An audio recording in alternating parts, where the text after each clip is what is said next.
Okay, let's see if we're live. 3, 2, 1. There we go. Right. It's smoldering hot up here. Despite the rain, and there's hopefully still a rain shower coming. Let's see. Let's see if there's still some rain coming, because it's still immensely hot here. Go.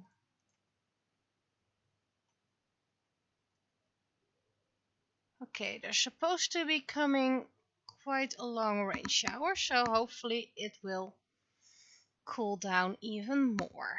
Right.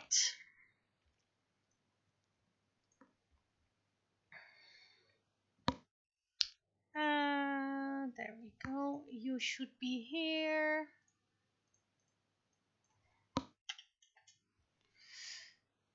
Don't have the text fully yet because of the heat. I'm kind of brain dead.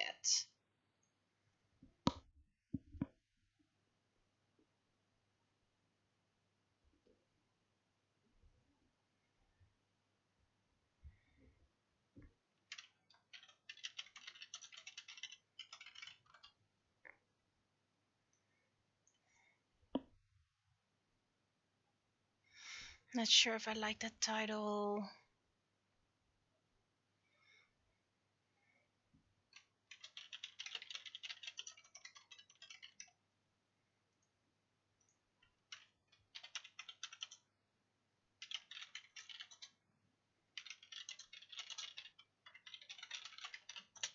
Is this how you write it? Because I have no idea how you write it.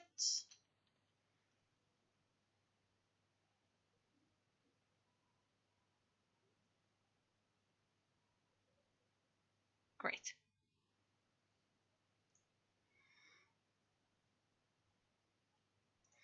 I just want to know how to write it.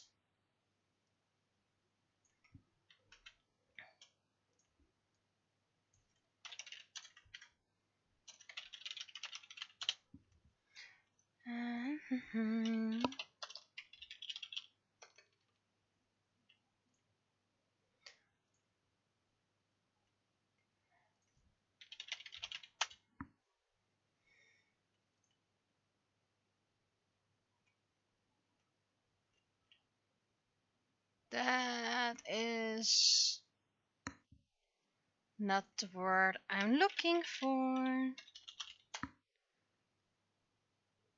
Is this the word? Oh, this is the one.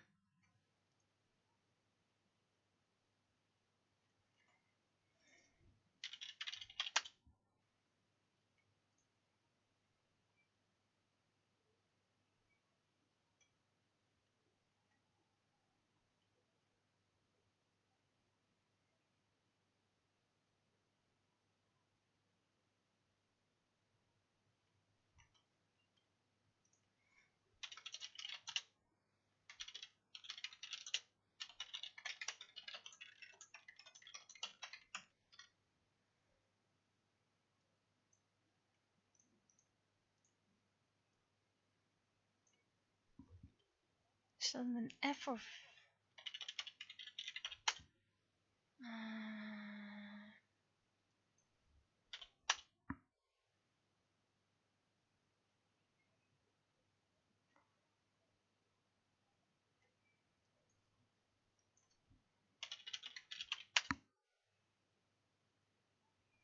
It's with an F.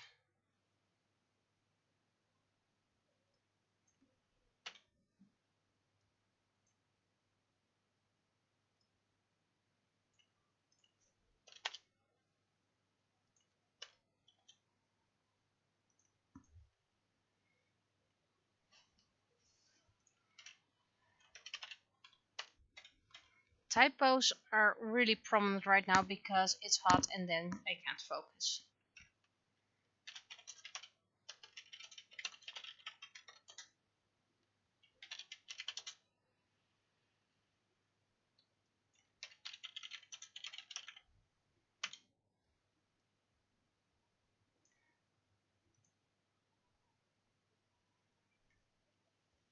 There were promises of rainstorms, and per usual we're being skipped.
This isn't working!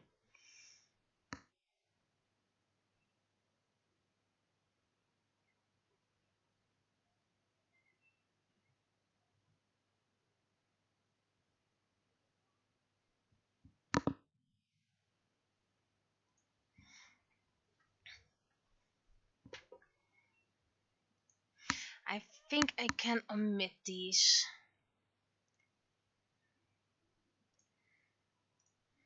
They are not needed.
Okay, that's a good suggestion.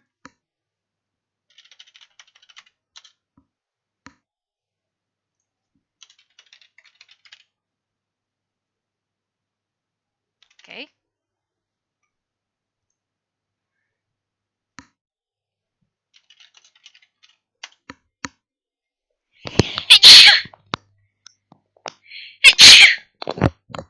Uh,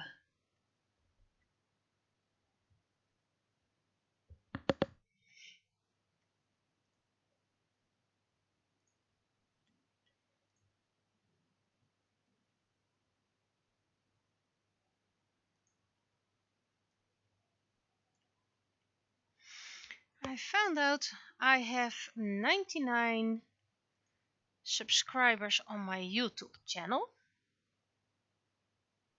So let me check if that's still the latest information.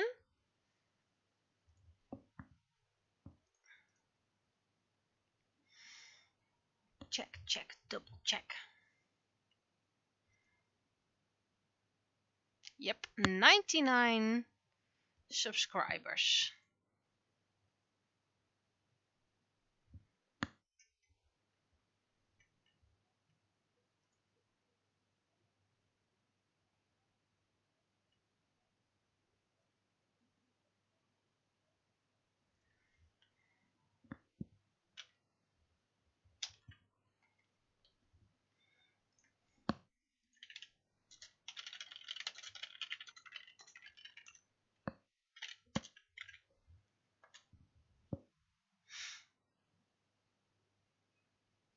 And thank you for the goodwill wishes.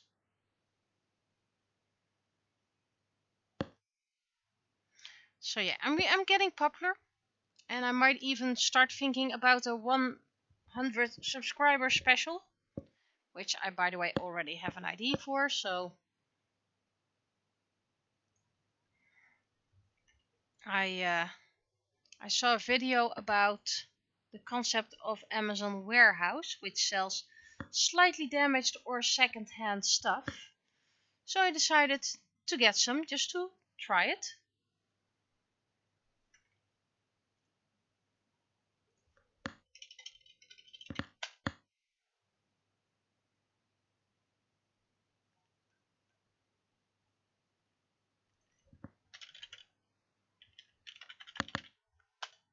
And let's see.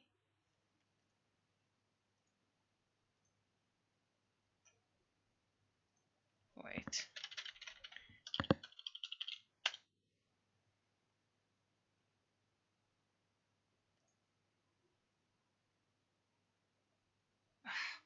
Why is it always a PDF? I don't want the PDFs. I have to remove that.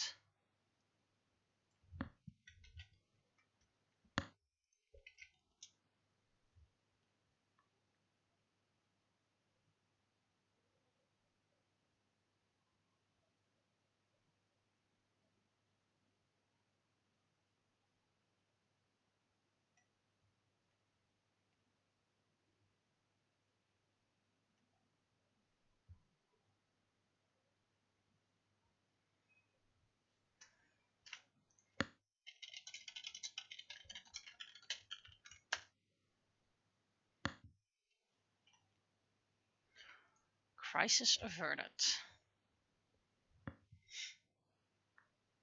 Yeah, I always try to mute my my microphone if I sneeze, but sometimes all I have time for is just grab my microphone in the hopes of not making you guys deaf.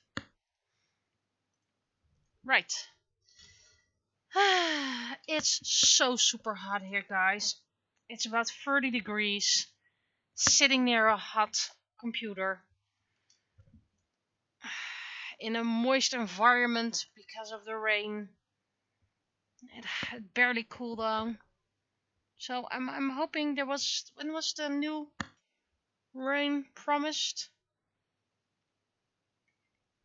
It's supposed to be starting about now again. But it seems the rain has not been informed they had to be present here right now. Yeah, well, it's still almost 30 degrees up here, so it didn't really help. Great. Need to restart Photoshop, of course.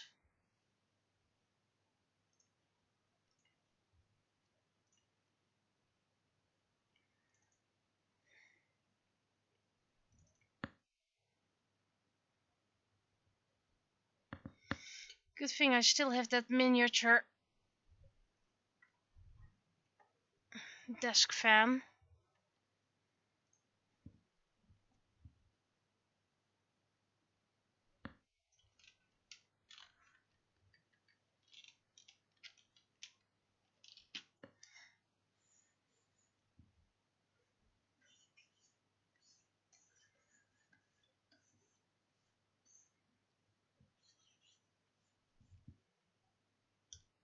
Um, oh. Well, I messed up. Let's see. How many steps can I go back? Oh, that's enough. That's enough steps to go back.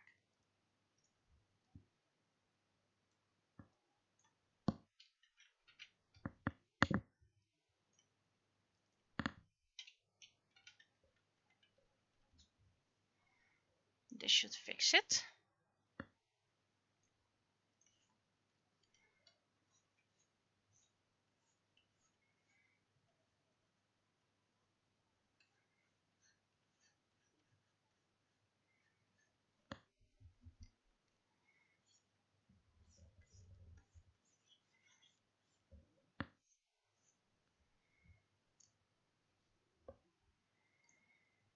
And what else? Well, I suffered a minor, almost heat stroke. So I was taking good care of someone else and forgot myself.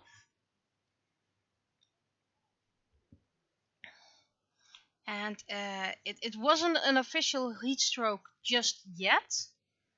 Just barely there, feeling completely tired, just want to drink, to sleep, to lay down.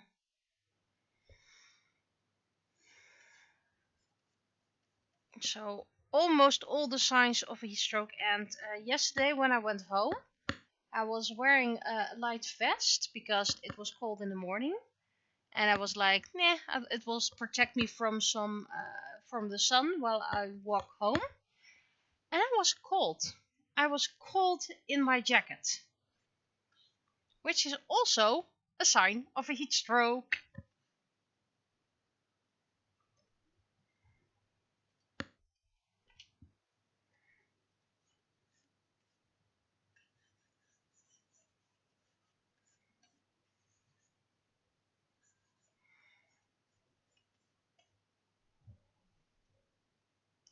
I think the wind is picking up again. I'm having Buienradar, the weather app site, open.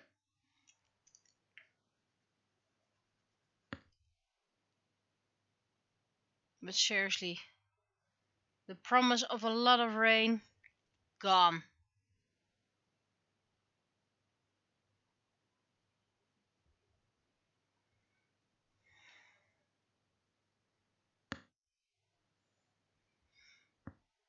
Mm, I'm not just gonna copy this. I'm not feeling peachy. So my goal, I mean, I haven't been able to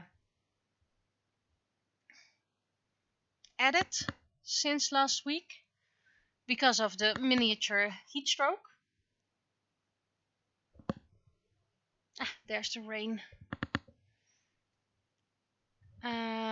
So I hope to start editing tomorrow again.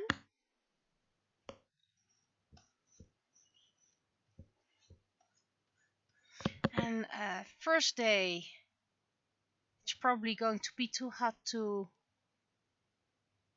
remodel my new studio, but I am gonna try as long as the weather allows me, and of course I have taxes and other business stuff to do.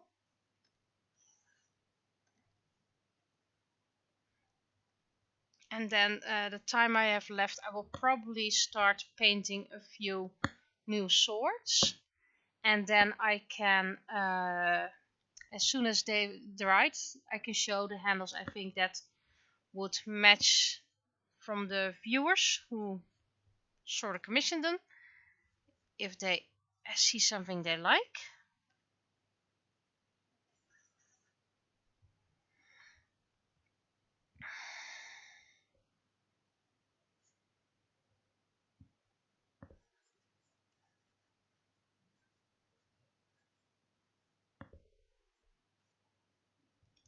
This hand does not make any sense.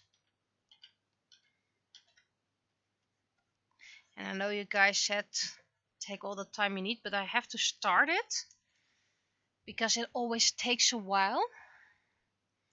I did order a few red roses, And I will start trying to paint one to see how that works. And let's see what else. So my goal this week is to edit, to do business related tech stuff, because that's something that needs to be done. And clean up in my studio. I also have a student coming over.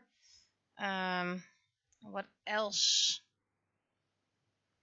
Yeah, I'm thinking about you with your red roses, don't worry.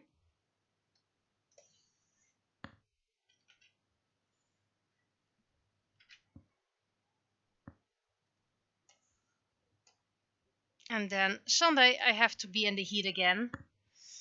So let's hope I survive that. So that does mean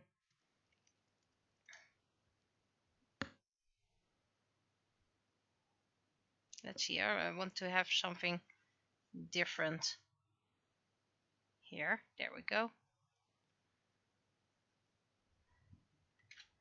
So it's editing, crafting, cleaning, surviving the heat. And then next week, the swimming class season has passed. By the time this video gets published, it's full on its way again.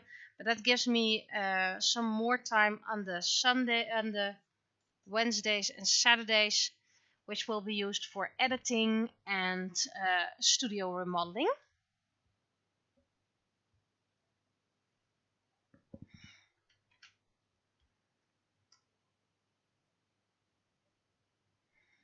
There we go. So priority at the moment is surviving the heat.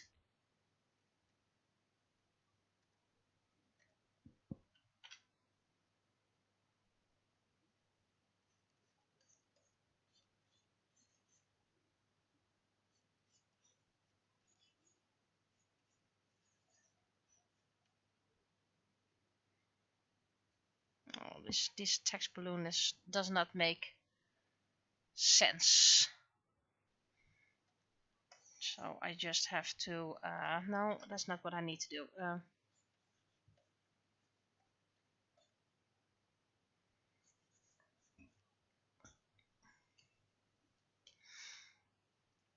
You need to move. Move somewhere over here.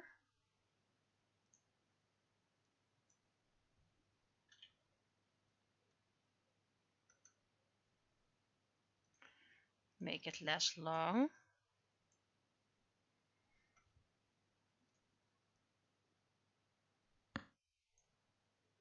Make this longer.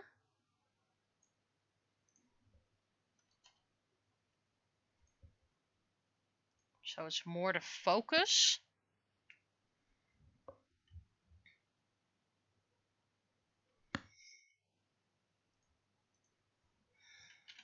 And now everything needs to change because of the sketch.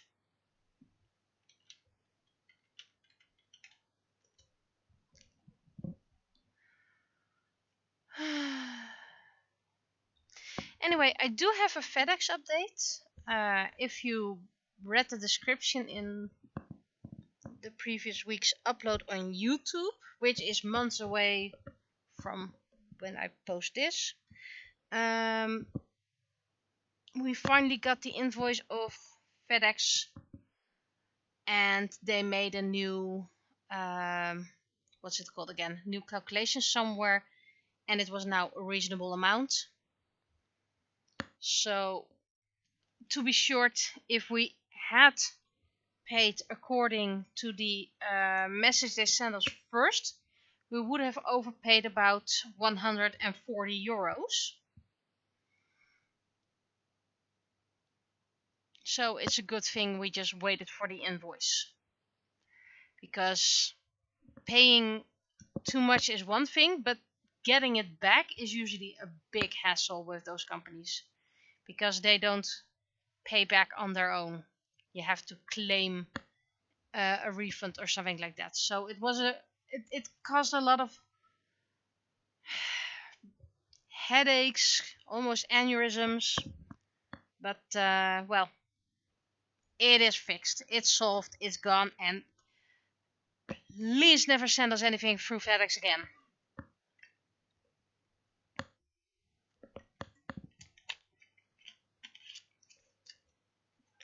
And don't forget to hydrate. If you have something to drink, drink.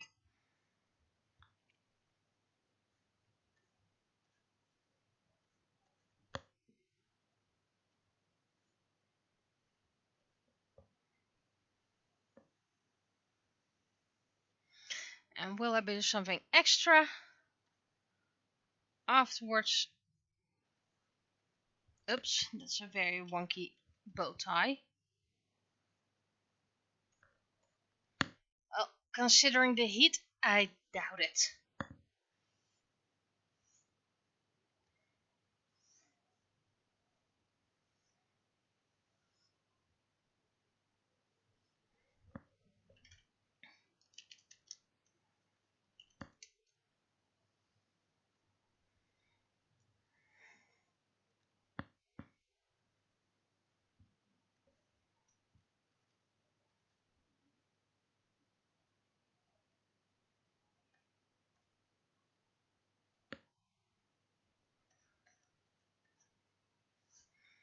But seriously, I wouldn't mind things cooling down out here. Because remodeling your new studio is quite tricky if it's almost 40 degrees out there. I could put on the air conditioning, but if you use the air conditioning and then get outside in a hot home, you can get sick of that. So, and I usually can't remodel for more than 2 hours, so I just try to do it in the morning. Yeah, it's finally raining here as well. Can't say it's the promised fire, brimstone and hail and all that jazz, but at least it's raining.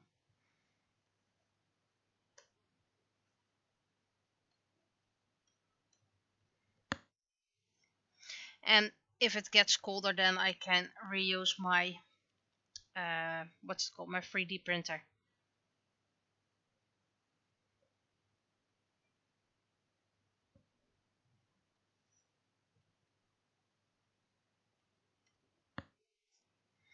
And technically, if I would find a free to print small miniature rose, I can always use that on my 3D printer and then put that on the swords.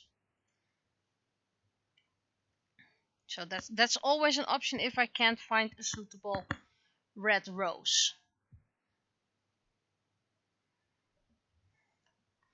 Okay, so that's, I can't see my penny because my drink from the free view.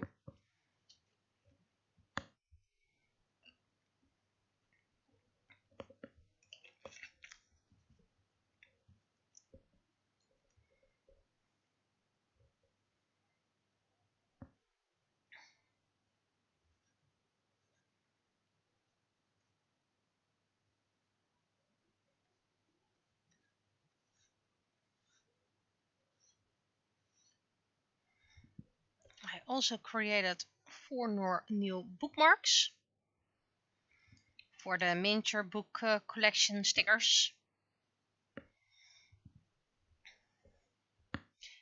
2 were made with someone else's art, and I have to ask if they agree with those 2.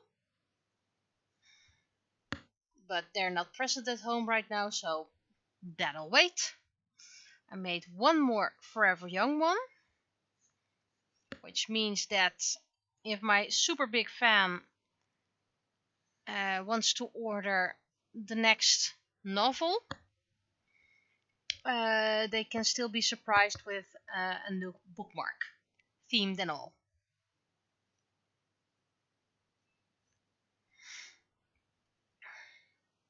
And considering this video will be out months in the future, end of the year even, I can also disclose I'm working on miniature versions of my novel. Or technically, I'm not even working on it just yet. I'm having a lot of help. And at least for the basics.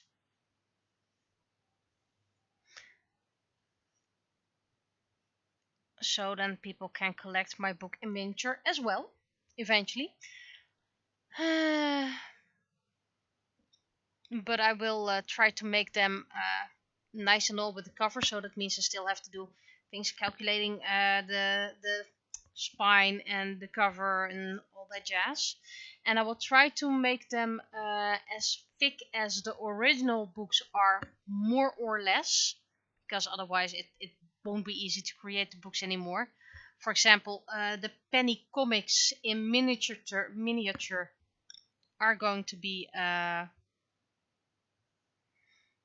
bit thicker than the original. Otherwise I just can't make spine, and it will be hardcover, by the way. Because if you make them soft cover, it's just going to be too tricky. And yes, there are going to be doll size, but currently one size. So they might not be suitable for your needs right now, but maybe you have a doll that fits. And I will make a penny doll in the future. I already have a base doll. I already have the wool for the hair, so I just need time, and time is usually the problem.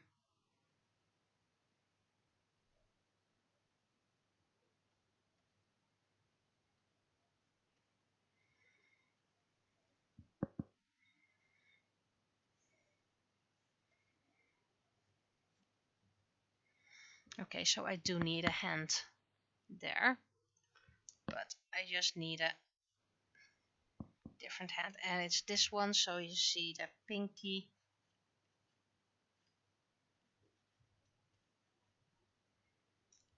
There we go.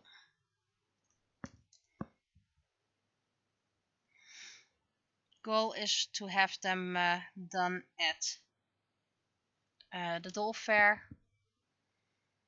I also want to make miniature string bags for the dolls. These ears way too much to the back.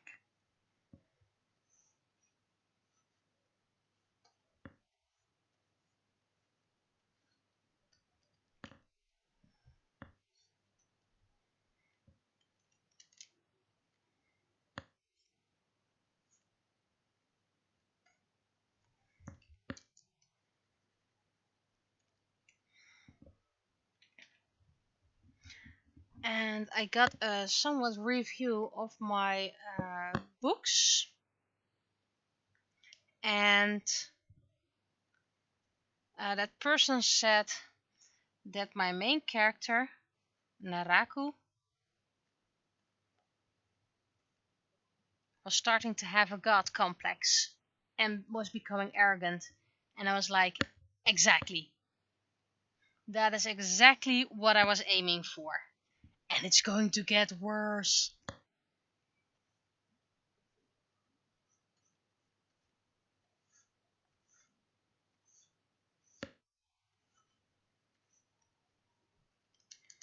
So it's nice to get a compliment like that.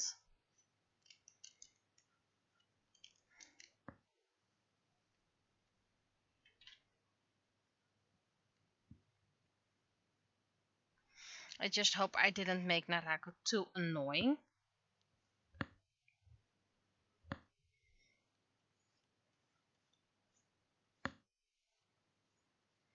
I do want to show that Naraku is flawed.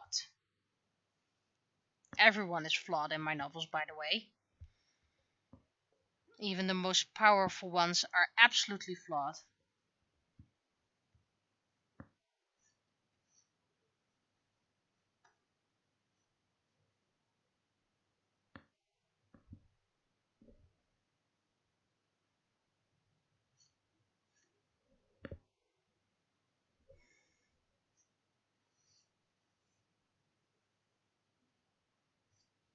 Especially, actually, my most powerful characters are flawed.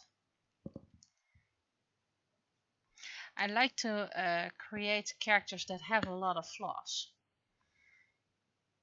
Sometimes I accidentally make them too good and pure. So then it takes a while until I get them right and make them flawed.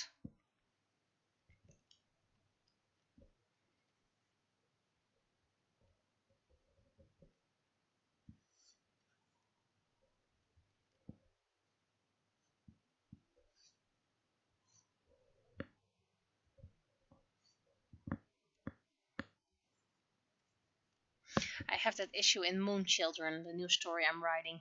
It's just that the characters are too much of a stereotype.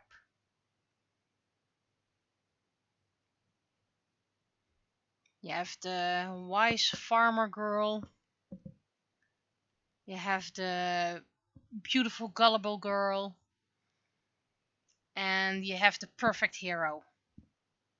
It's very tricky to create flawed characters if they don't really have that much flaws just yet.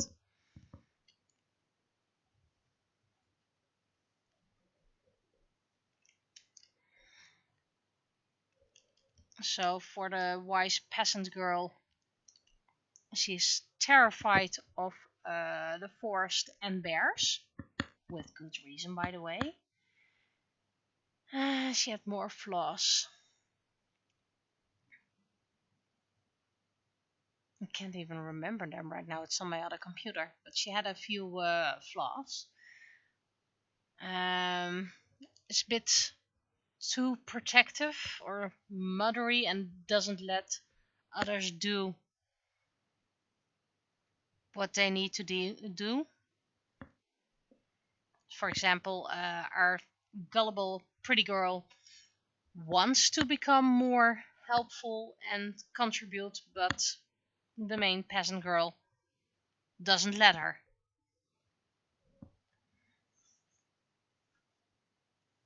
And our beautiful gullible girl is just extremely naive to a fault. And the perfect hero, he already was quite possessive, but he also let out rage and now has trouble containing the rage again, so he's quite hot-tempered and easily angered because he has new emotions and he has to find a balance with that. So I do hope the story gets more interesting and less less Mary Sue-ish.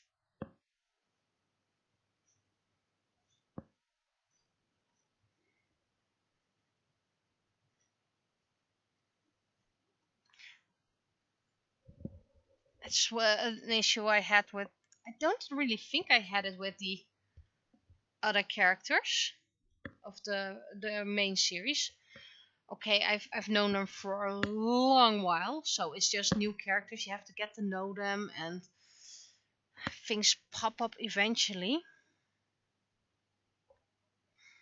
Maybe I have a copy of the story on here. Do I have a copy of the story here? Maybe I can read a little bit.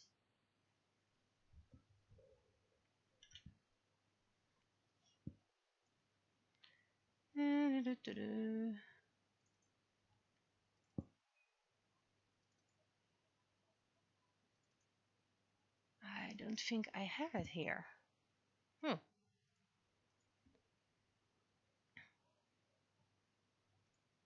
Should make sure I get a copy up here. Do I have something over here on my backup disk? I do have the art here, but that's not the one I'm looking for. I'm looking for the story. I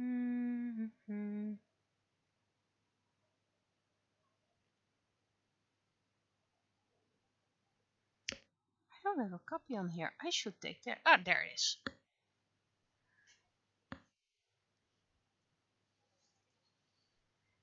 While it loads, I'll just... Oh, that's the wrong layer. Why does it have a wrong layer? Wait. Oh boy, oh boy, oh boy.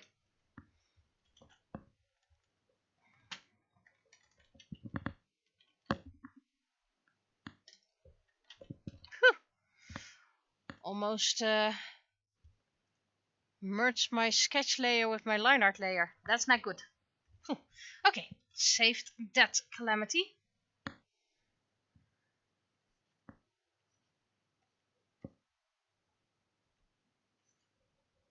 Okay, at least have it on the center.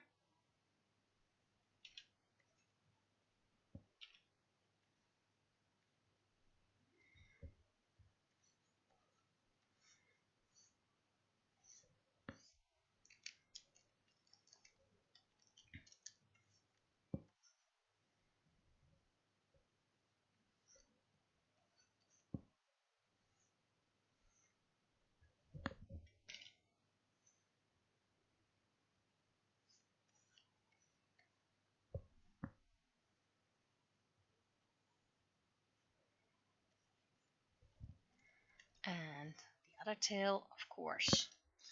Right. Story time. Why you no work?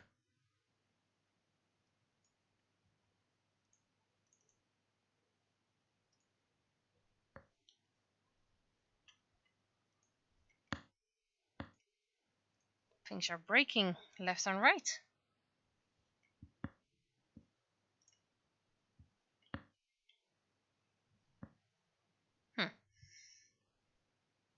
Need to mute my screen for a moment, so don't worry. I will be back. I just need to find out what the heck is going on here. Task manager. Because everything is crashing down apparently.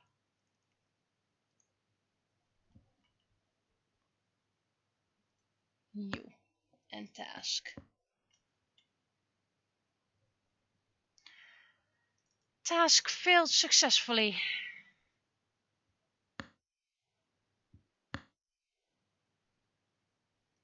Okay. And it's fixed. Right. This is quite long ago. Right, so first I continue writing a bit, drawing a bit, and then I will start reading a bit. I'm not a storyteller. Well, I am a storyteller, but I'm not someone who can read stories that well.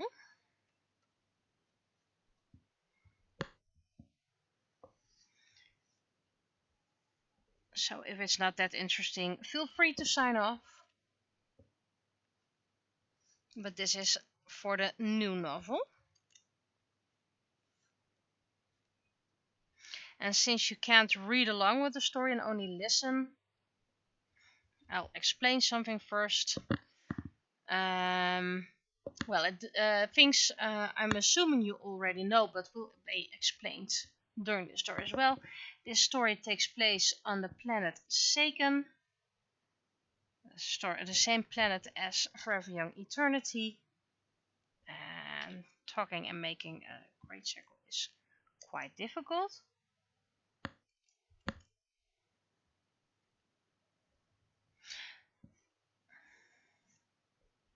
But instead of the main country Morning Snow, this takes place in a different country. People can live forever unless they get killed. That's the famous quote. Did you know that people die when they get killed? Well, in this case, it's applicable for this world. And the first part starts with a mysterious voice, which I can't do, but I'll do my best. It's called Episode 1, Banished. You have been warned, and yet you still disobeyed me. You leave me no other choice but to give you the only possible punishment. I hereby banish you from our grounds to the world of mortals. There was a moment of silence. But I am not without a heart. Find back the stolen artifact, and you may return home. So that was the spooky voice in the beginning.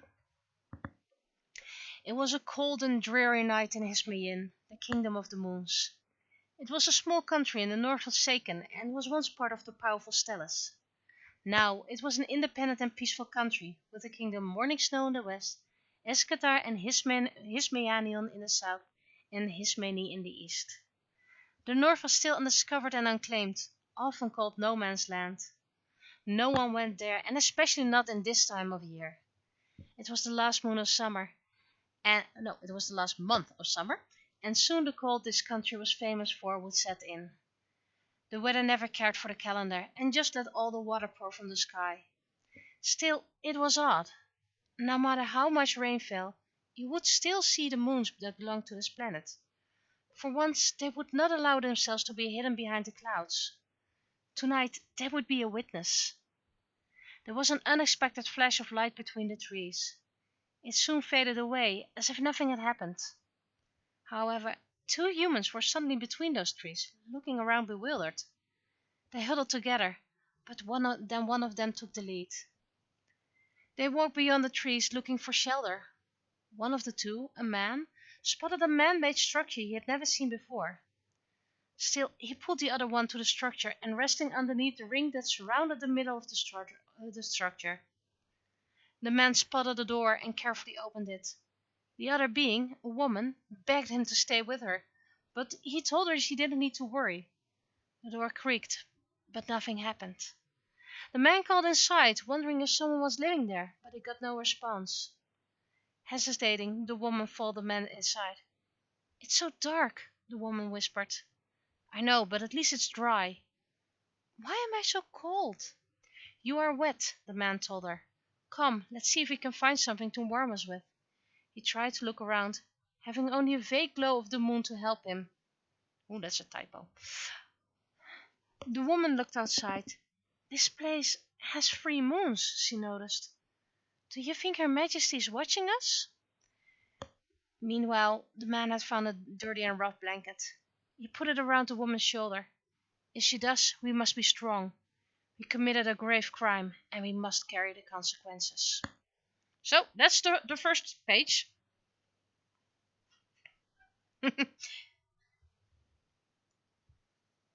And I will continue after I drew some more penny, because that's why you're all here, of course.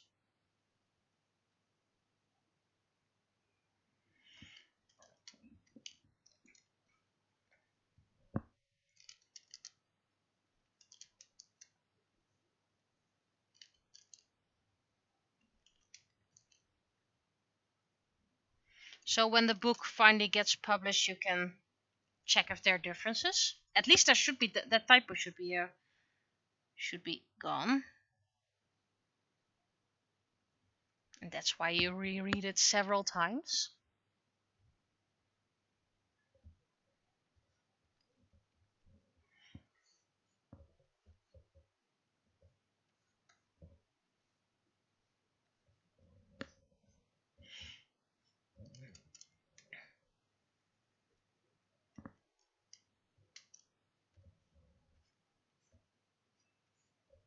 Okay, that's a weird neck.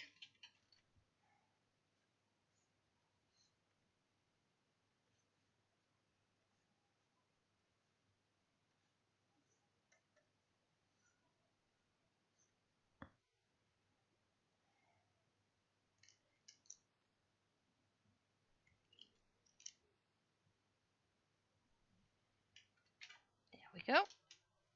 That should be the line art.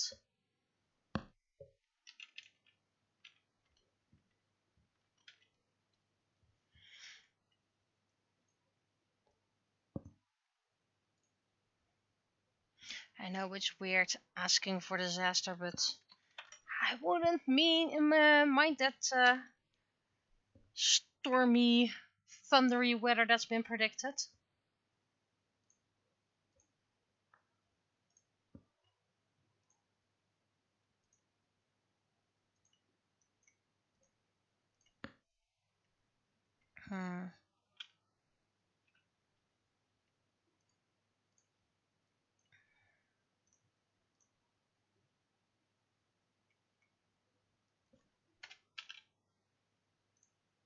Okay, that was a bad idea.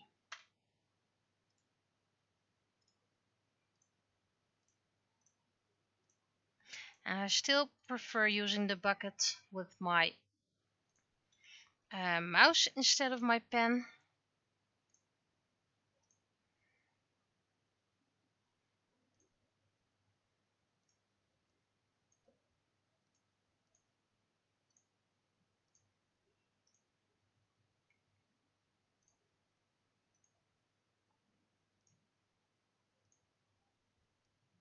Oh, I forgot to put my screen back on. I'm so sorry, I'm so sorry. There we go. Sorry. Well, yeah, you really had an audio novel right now. Sorry. I forgot to unmute my screen.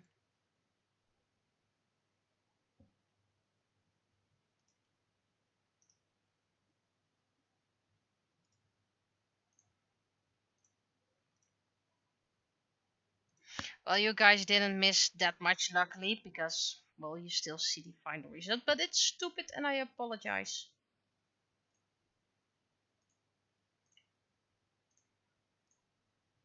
Lots of hand painting.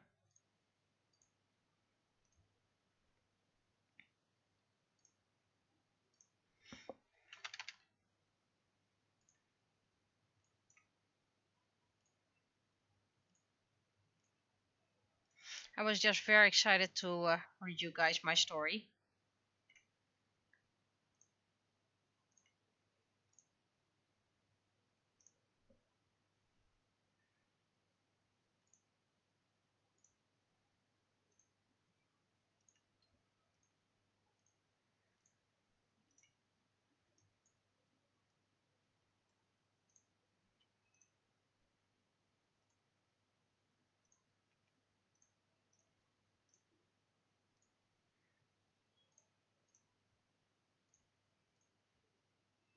Honestly, someone decides to go remodeling now?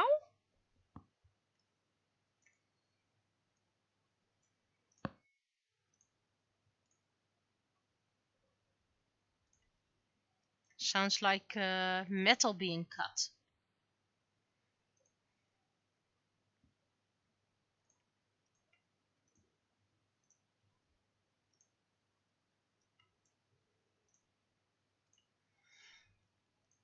And considering he's talking about fermented grape juice, he's just going to get a grapey bow tie.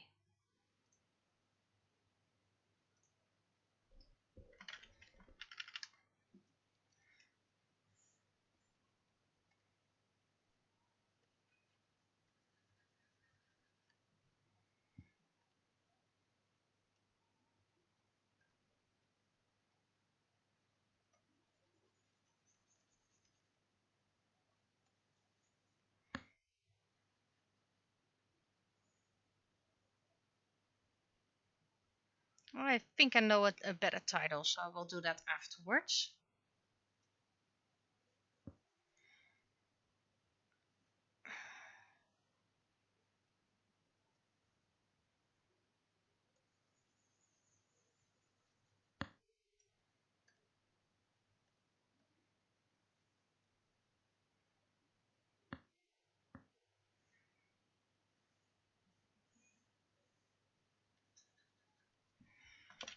Let's change it before I forget it.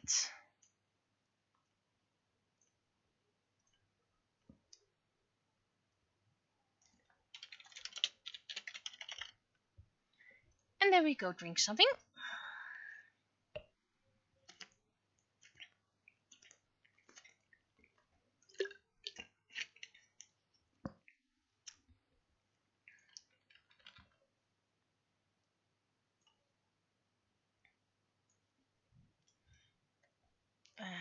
Let's give it a nice grey. Yes, yes. First we save. I'm even coloring on the wrong layer. Fine. You go here and I do this, and now you suddenly... It seems like it's all done on purpose.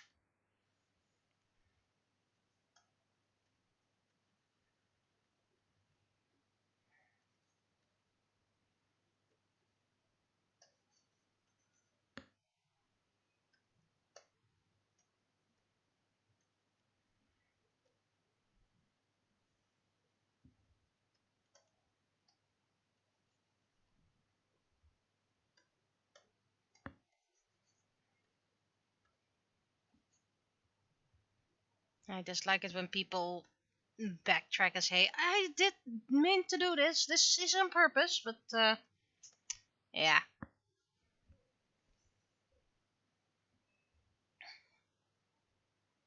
We all make mistakes.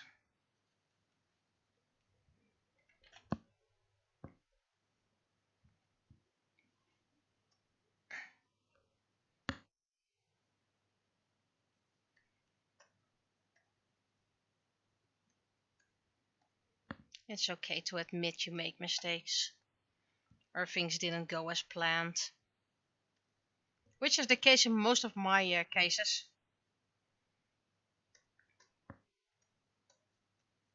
if I made an image with 6 fingers, it's not because I wanted to include 6-fingered people. No, I just made a mistake. I just didn't count right.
Almost done basic coloring, so I can start reading the next part.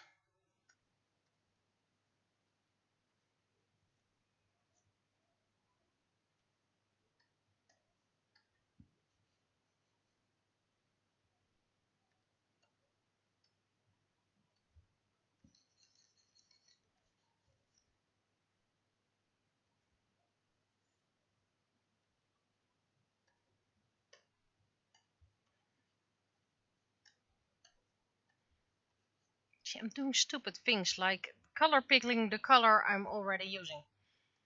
And that's because of the heat. I can't focus that well.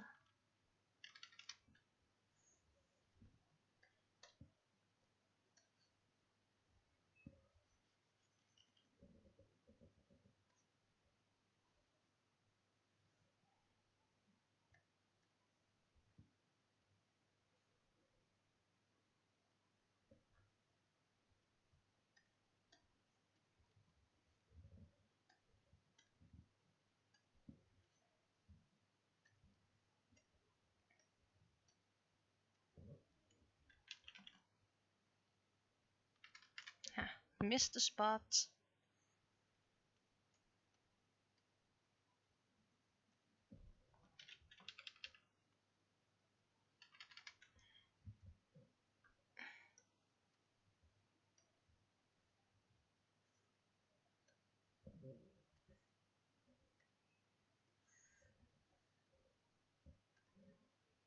Right.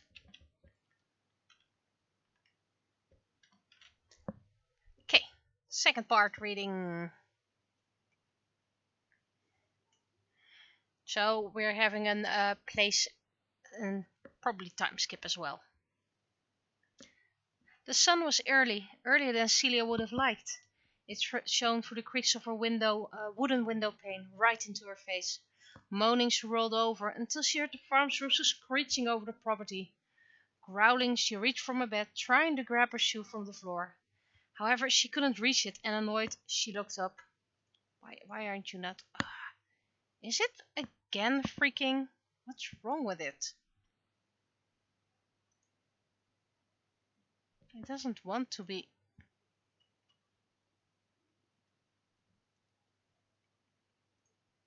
See, it's freaking again. Why is it freaking? I'm trying to read something.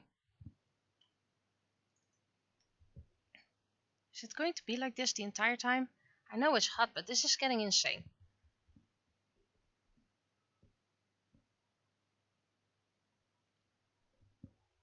Yeah, okay. Okay, there we go. However, she couldn't reach it, and annoyed she looked up. How did that thing get all the way over there? Celia complained, and she realized it was of no use. It was time to get out of bed. With a deep sigh, Celia got up and placed her foot on the cold wooden boards on the floor. She reached to the cupboard and grabbed her peg leg. It wasn't really a whole leg, as she only missed a part of her lower left leg, but she still called it her peg leg in jest. Loudly yawning, Celia tied the wooden stick to the stump on her left and let it tick to the floor. She stretched herself and went with her hand through her messy teal-colored hair. In a moment she would brush it, but everyone who knew her knew that you could hardly see the difference if her hair was brushed or not. Her grandfather always said that her hair was just as untamable as she was, while in fact she lived a very sheltered life. Celia got up and walked to her window. She opened it to see what kind of weather it was. Behind the window was no glass. They were not rich enough to afford that. A cold gust of wind entered the room and Celia shivered, quickly closing the window pane again. She walked back to her bed and put off her nightgown. She quickly changed into her daily garb, wearing comfy woolen undergarments for warmth. Then she made her bed and grabbed her cane, leaving her room and getting downstairs. Celia didn't actually need her cane, but she always carried it with her, just in case. Her cane was made from bumpy but sturdy wood, having a small metal spike on the bottom against wear. Celia placed her cane where she always placed it and started with breakfast. This young girl lived together with her grandfather, living off the orchard next to their farm. They also had a few chickens and a loud rooster, 3 sheep and a cow, but that was all. They used to work on the fields that belonged to the farm as well, but ever since Celia's parents were killed, they were with too little to maintain those fields as well. Instead, they rented out the fields to a nearby farmer who in exchange for part of the harvest. If the neighbor had a rich harvest, they too would have money to spare for other goods. A man walked down the stairs, stretching himself. "Good morning, Celia," the man greeted her. "Good morning, Grandpa Nelion," Celia smiled back. "If you keep on calling me Grandpa, I will start calling you Granddaughter," Nelion threatened. The man started setting the table, doing his equal share in the household. Nelion had dark blue hair and the same pink eyes as his grandmother's had. While he looked not even 50 years old, he was in fact heading 200. On Saken, people rarely age after they become 25 years old. It was as if people on Saken were immortal, but as far as anyone knew, no one had died of old age yet. After a hearty breakfast to discuss their day. "I will go to the orchard and see if some fruits are already ripe," Celia informed Nelion. "After that, I will do the laundry." Nelion nodded. "I will first take care of the animals and then head to town," he told her. "I will probably be home late. Do we still have bread?" Celia shook her head. "No, I will get some flour from the mill and bake new bread. It can bake in the oven while I cook dinner." "What will we have for dinner?" Celia smiled.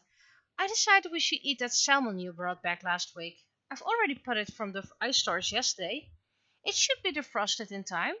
We also have some potatoes and a few early carrots from our vegetable garden."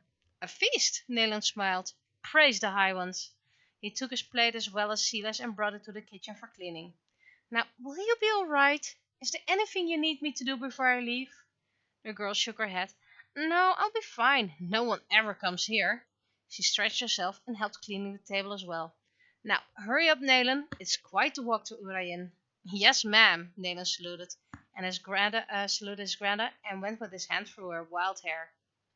"Okay, time to work on the penny again, and now I'm not going to move this back in the hope that things won't crash. Where is my chat screen? Just vanished. There we go. And no, it's not bedtime story time.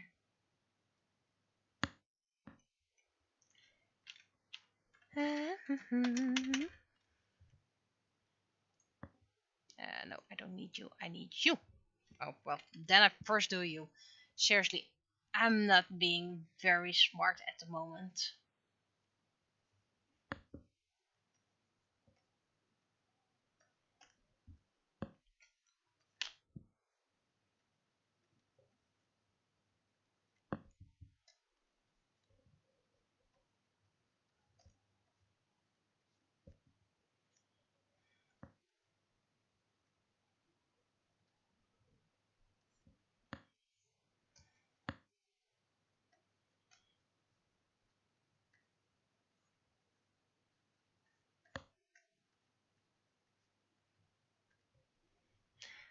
And touch it.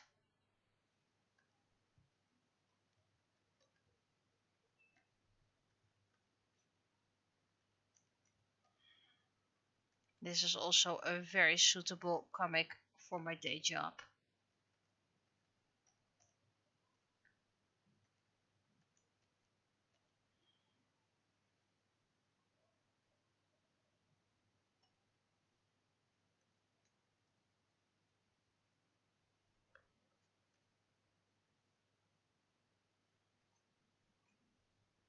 Sometimes people just make too complex of letters and then people don't get it.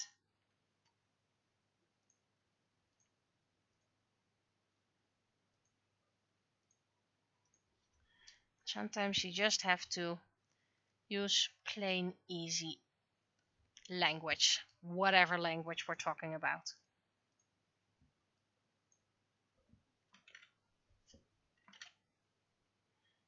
How about you get a little bit of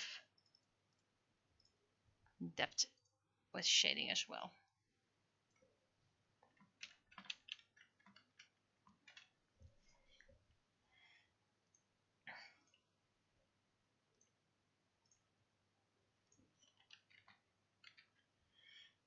And the first episode still hasn't finished. I did return to the shorter episodes again.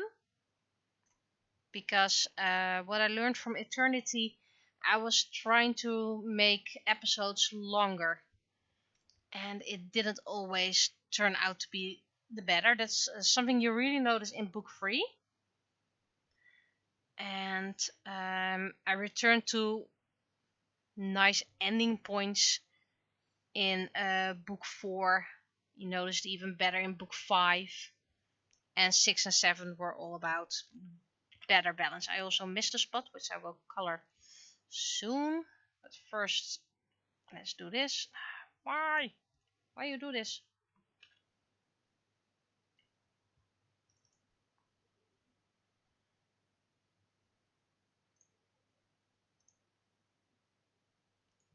Nah, let's go pink.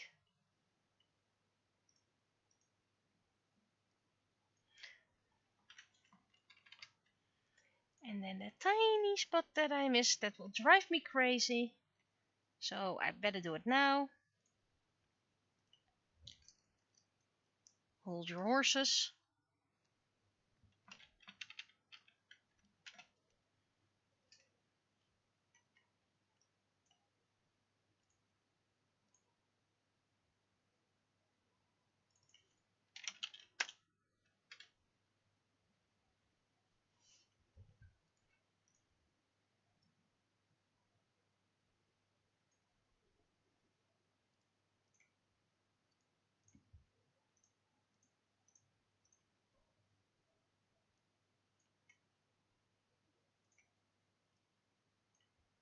That's the wrong one. I need you.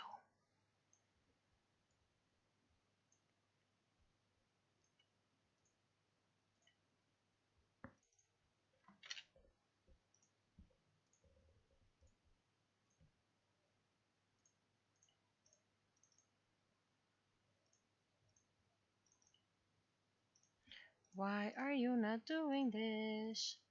There we go. I blame it all on the heat and the weather.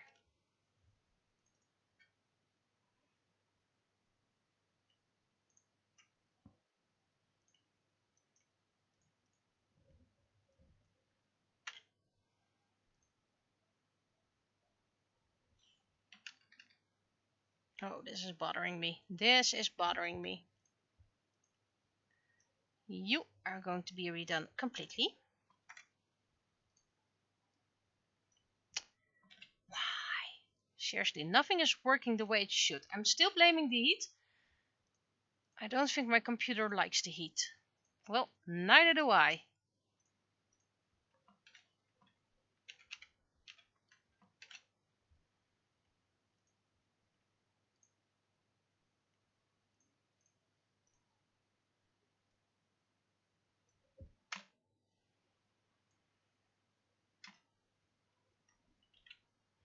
I'm gonna restart Photoshop. Clearing the memory for now.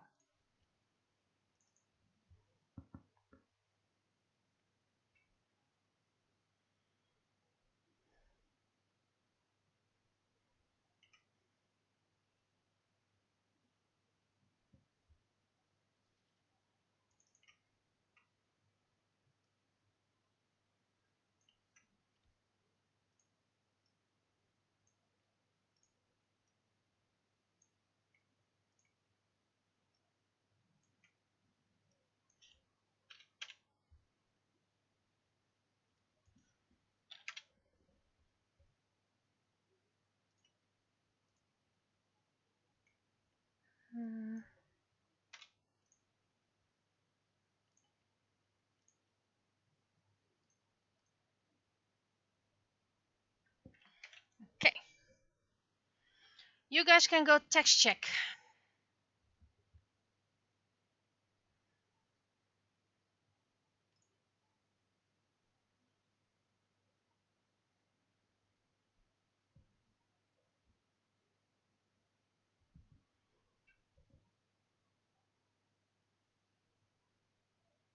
I want more rain.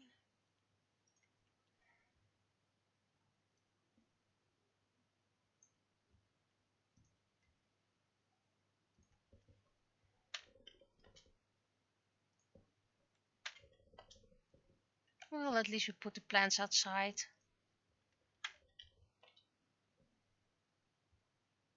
The second frame has mistakes. I hope that is a joke because there's no text in the second frame.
Okay, I'll be saving it for now because I already got 2 confirmations.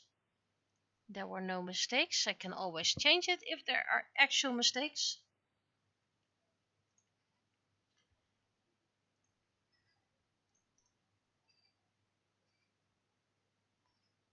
Literary contribution is adequate.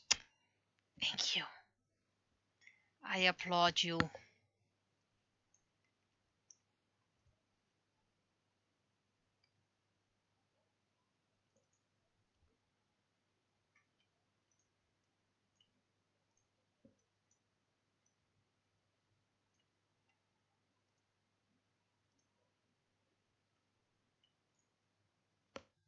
I will do the website text soon, but I first wish to continue reading my first episode to you guys. Okay. Still works. Still early in the morning, Celia walked with the cart through the orchard. The ground was soggy and her peg leg got stuck more than once. When the ground was wet and muddy like this, she often needed her cane, and she really didn't like it. Maybe she could think of something to prevent her peg leg from sinking into the ground. The trees had little ripe fruits, which was to be expected this time of year. It was too little to sell at the marketplace, but a welcome treat for herself and her grandfather for a few days. Maybe she could even bake a pie. Yes, why not? There was plenty of fruit, and she was going to bake a bread anyway. Why not use the same heat for something delicious? Celia pondered about what kind of pie, as well as how she could use the heat of the oven to dry the remaining fruit. Of course, dried fruit was not as tasty as ripe fruit, but in the dead of winter, choosers can't be beggars. Wait, that's not the good. Beggars can be chosen. Ah, another mistake. Maybe that way her grandfather didn't have to go to the forest to hunt. Then he could stay at home, where he would be safe. Lost in thoughts, Celia made her way from the orchard to the mill. The mill was rarely used nowadays. In the past, her parents took care of the mill, milling the grains from the fields. Now that they no longer used the fields, the mill was almost forgotten as well. Celia and her grandfather used this mill only a few times a year to grind the grains left over from the rent. They now use the mill for storage, so they would not have to go to the grains. So they would not have to Toad took reins back and forth. Okay, so toad is apparently a word that I'm learning today and used in my novel. Okay. Suddenly, Celia snapped up from her dreaming and spotted someone in the mill. There was someone on the balcony. Nervous, Celia left her cart behind and carefully walked towards the mill. The man looked around, as if he wanted to see where he had ended up. He was surprised when he heard a voice. "Excuse me," he spotted a girl with teal-colored hair on the ground. "Can I help you?" The man hesitated for a moment. "No, thank you," he replied. "All is fine." The girl seemed to be taken aback. The man noticed she wasn't moving. Can I help you?" he asked instead. Yes," the girl yelled up. "I was wondering why you are in my mill." The man slightly jolted. "Oh, this is your mill," he gasped. "I'm so sorry," he apologized. We were just looking for shelter and we thought it was abandoned. Again, I'm so sorry." The girl, Celia, looked up confused. "We?" she mumbled, and only then spotted a second person behind the man. Behind him was a woman, and for a moment Celia's breath stopped. This woman, she wasn't like anyone else she had ever seen. She looked both shy and fragile, and Celia could swear this woman was a princess. She had long, wavy blonde locks with at the end blue tips. Her hair seemed to sparkle, as if there were 1,000 stars dancing amid it. The man looked strong, and Celia noticed a clean-shaven head. While she had seen bald men before, his scalp was so smooth it almost looked like a pearl. Celia saw the woman talk to the man, and he turned to her. She gasped, probably equally ashamed they had trespassed. Both the man and woman went back into the mill, and the sound of feet down the wooden stairs informed Celia they were coming down to meet her. She gripped her cane tighter. They didn't look dangerous, just lost travelers, but you never know. The door swung open, and a man tried to grab it in time, but it still bashed against the mill. He apologized and walked aside. He headed to Celia. Right behind him, the beautiful woman followed. Only now Celia had a good look at their garbs. The woman wore a thin blue gown, and the man wore a white... Was that a hoodie? Weren't they cold in those thin clothes? "Again, I apologize so much," the man politely bowed. "We just got here, and we were surprised by the weather. We were only looking for shelter. We took nothing. Everything is untouched. We'll leave right away." Celia looked at the woman. Only now she noticed the woman had pink eyes as well. While unshaken, every color was possible for her eyes and hair. She had to admit she had not seen eyes this pink outside her own family bloodline. Her eyes moved to the man, and she saw deep purple eyes. Both seemed sincere. "You look strange," Celia unwillingly said. "Where do you come from?" The man and woman looked at each other. "Your clothes do not look anything like I've seen in Hismayin." "Hismayin?" The man looked at the woman again. "This world is called Hismayin?" This answer surprised Celia. No, this world is called Saken. You are now in the country of Hismayin, near Urayen. Where are you from?" The man doubted for a moment. Our world, he admitted. It has no name. But we will no longer bother you. We will move on." "Wait," Celia stopped him. "Forgive me, but you two seem pretty lost. Maybe I can help. Where are you heading?" "We do not know," the woman admitted. "We are looking for something. We cannot return home without it." Celia sighed. "Come on," she beckoned him. "You can come home with me. Maybe my grandfather can help you look for whatever you are looking for." "You will help us?" the woman whispered. "But why?" Celia shrugged. "Call it a hunch," she smiled. "Oh, wait, I need to get a sack of flour. One moment." Celia hurried into the mill and grabbed a sack of flour.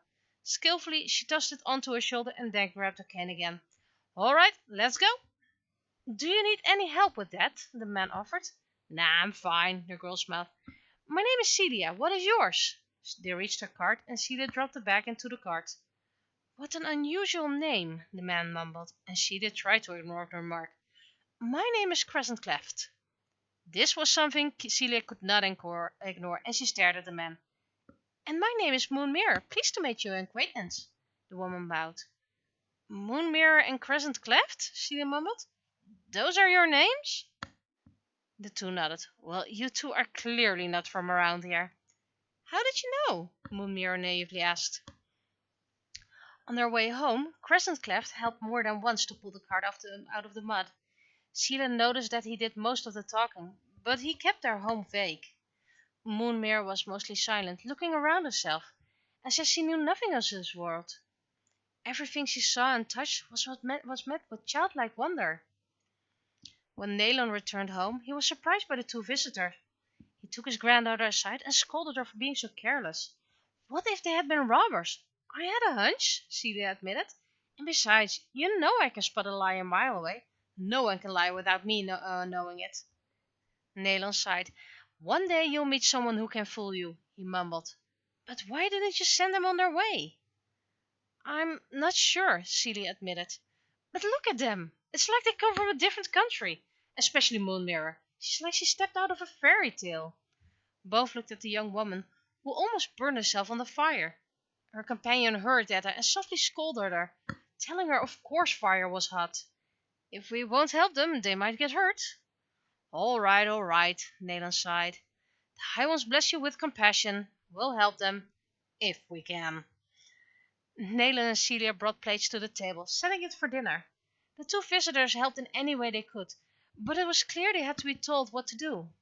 Celia easily found out that Moonmere needed very clear instructions, otherwise she would hurt herself. How could she have survived without knowing you don't grab a nice blade? Nayland and Celia invited the guests to sit down. These smells, Moonmere started.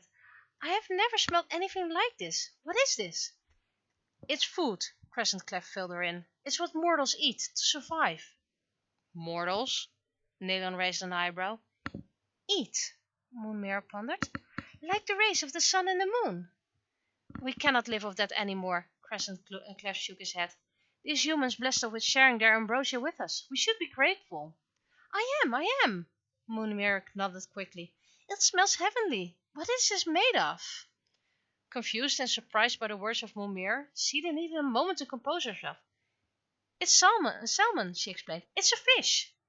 Suddenly the eyes of Moonmere grew twice their size and her hand went to her mouth. She gasped and shrieked a cry of utter horror. Then she jumped up and crying, she rushed outside. Crescent Cleft jumped up as well, calling after her. Moony, he yelled, and went after her. Surprised, Celia and Nayland stared at the door. But she said it smelled delicious, Celia mumbled. And then I just have to say the first line of the next chapter. Moony, wait! Crescent Cleft hurried after her. It's no one you know! So that's where I'm stopping for now. Maybe I'll read next time if it's hot again and I have no energy to do anything else. But that's pretty much the first episode of Moonchildren. And I spotted typos. That's why you should actually read out your story out loud. Then you can find typos and things that don't work right. So that was the bonus for this week. And now we're going to do the penny text. Where are you? Here you are.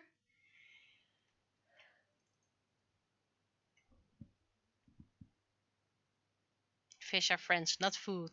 Yeah, very, very adequate.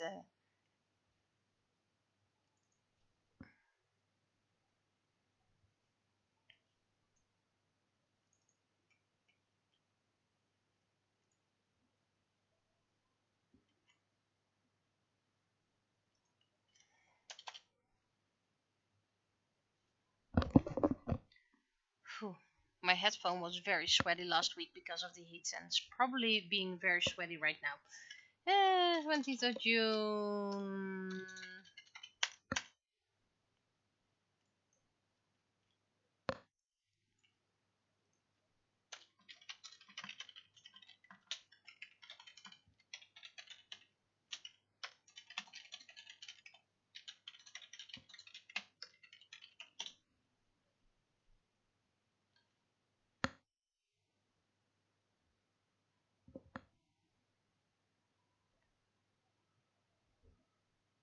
If fish is that food, why are they so delicious?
Does this make any sense?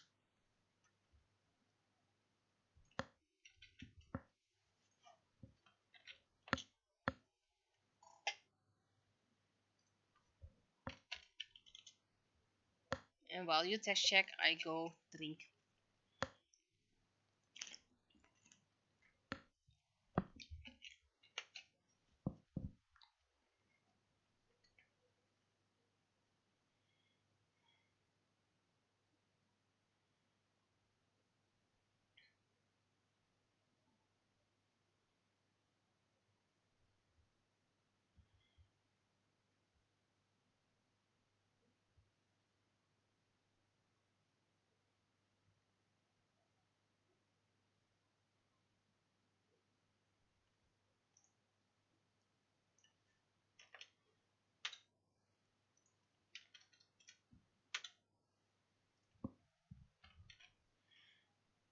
Okay.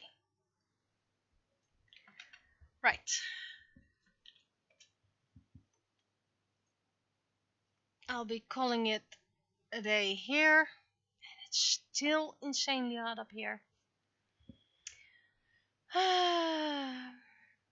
And I will probably create 100 YouTube subscribers special with the things I bought from the Amazon warehouse.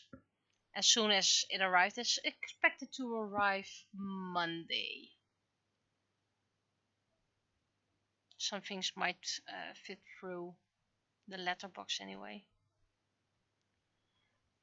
So I'll be seeing you guys. Maybe I'll read again next week if people want me to.